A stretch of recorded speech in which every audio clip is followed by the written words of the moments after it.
नमस्कार दोस्तों। 10 फरवरी 1949 को दिल्ली के लाल किला के पास आवाजाही रोक दी गई। सुरक्षा बलों की भारी तैनाती थी। महात्मा गांधी की हत्या पर अदालत का फैसला आने वाला था। लाल किले के भीतर ही विशेष अदालत बनाई गई थी। सुबह ठीक 11:20 पर नाथूराम गॉडसे के साथ 8 अन्य अभियुक्त कोर्ट रूम में लाए गए। केवल सावरकर के चेहरे पर गंभीरता थी, जबकि नाथूराम गॉडसे, नारायण आप्टे और विष्णु करकरे मुस्कुराते हुए आए। ब्लैक सूट में जज आत्माचरण कोर्ट रूम में 11:30 पर पहुंचे। जज ने बैठते ही नाथूराम गॉडसे का नाम पुकारा, जिसके बाद नाथूराम गॉडसे खड़े हो गए।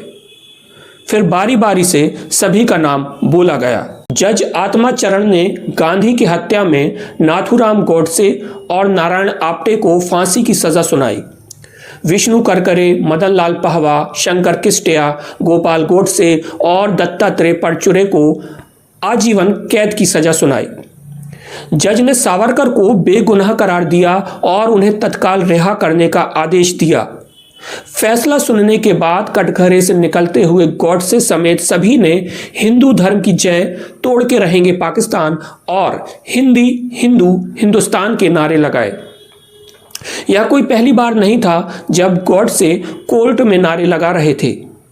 लाल किले में सुनवाई के दौरान 8 नवंबर 1948 को गवाही पूरी होने के बाद कोर्ट ने नाथूराम गॉडसे से पूछा कि क्या वो कुछ कहना चाहते हैं। इस पर गॉडसे ने कहा कि वो 93 पन्ने का अपना बयान पढ़ना चाहते हैं। गॉडसे ने अपना बयान पढ़ना शुरू किया। बयान पढ़ने से पहले गॉडसे ने बताया कि लिखित बयान कई हिस्सों में है। गॉडसे ने बताया कि एक हिस्से में साजिश और उससे जुड़ी चीज़ें, एक हिस्से में गांधी की शुरुआती राजनीति, एक हिस्से में गांधी की राजनीति के आखिरी चरण, इसके बाद एक हिस्से में आज़ादी के सपने का बिखरना और आखिरी हिस्सा राष्ट्र विरोधी तुष्टीकरण की नीति का है। गॉडसे ने मीडिया से अपील की कि उनके बयान को छापा जाए। 45 मिनट पढ़ने के बाद गॉडसे कोर्ट रूम में ही चकरा कर गिर गए। कुछ देर बाद उन्होंने फिर से बयान पढ़ना शुरू किया। गॉडसे ने अपने बयान का अंत अखंड भारत अमर रहे और वंदे मातरम के नारे से किया। गॉडसे के इस बयान को चीफ प्रोसिक्यूटर ने कोर्ट के रिकॉर्ड से हटाने का आग्रह किया और कहा कि यह पूरी तरह से महत्वहीन है। इस पर गॉडसे ने कोर्ट में कहा कि भारत की वर्तमान सरकार पर उन्हें भरोसा नहीं है, क्योंकि यह सरकार मुस्लिम परस्त है। हालांकि जज आत्माचरण ने गॉडसे के बयान को रिकॉर्ड से हटाने से इनकार कर दिया और कहा कि अदालत में लिखित बयान स्वीकार किए जाते हैं। इसके बाद जज आत्माचरण ने नाथूराम गॉडसे से 28 सवाल पूछे। एक सवाल के जवाब में गॉडसे ने कहा कि हाँ, मैंने ही गांधी जी को गोली मारी थी। गोली मारने के बाद एक आदमी ने मुझे पीछे से सिर पर मारा, जिससे मेरे सिर से खून बहने लगा। मैंने उससे कहा कि जो मैंने प्लान किया था वही किया।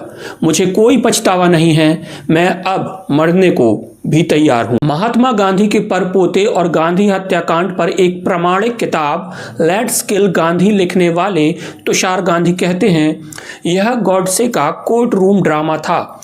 उसने सोचा था कि वो बापू की हत्या करके नायक बन जाएगा और उसकी करनी से हिंदू सहमत हो जाएंगे। 30 जनवरी 1948 एक बहुत ही मनहूस दिन। नाथूराम गॉडसे, नारायण आप्टे और विष्णु करकरे दिल्ली रेलवे स्टेशन के रेस्टोरेंट में नाश्ता करके बिरला मंदिर के लिए निकले। गॉडसे ने बिरला मंदिर के पीछे के जंगल में 3 या 4 राउंड फायर करके पिस्तौल को परखा। दिन के 11:30 बजे गॉडसे पुरानी दिल्ली रेलवे स्टेशन निकल गए। दोपहर में पुरानी दिल्ली रेलवे स्टेशन पर गॉडसे आप्टे से मिले। शाम 4:30 बजे रेलवे स्टेशन से तांगे से तीनों बिरला मंदिर के लिए निकल गए, जहां गॉडसे ने गांधी जी की हत्या कर दी। गांधी जी रोज शाम वहां प्रार्थना करते थे। जब वे संध्याकालीन प्रार्थना को जा रहे थे, तब नाथूराम गॉडसे उनके पैर छूने का नाटक करते हुए उनके सामने आया और उन पर एक के बाद एक 3 गोलियां दाग दी।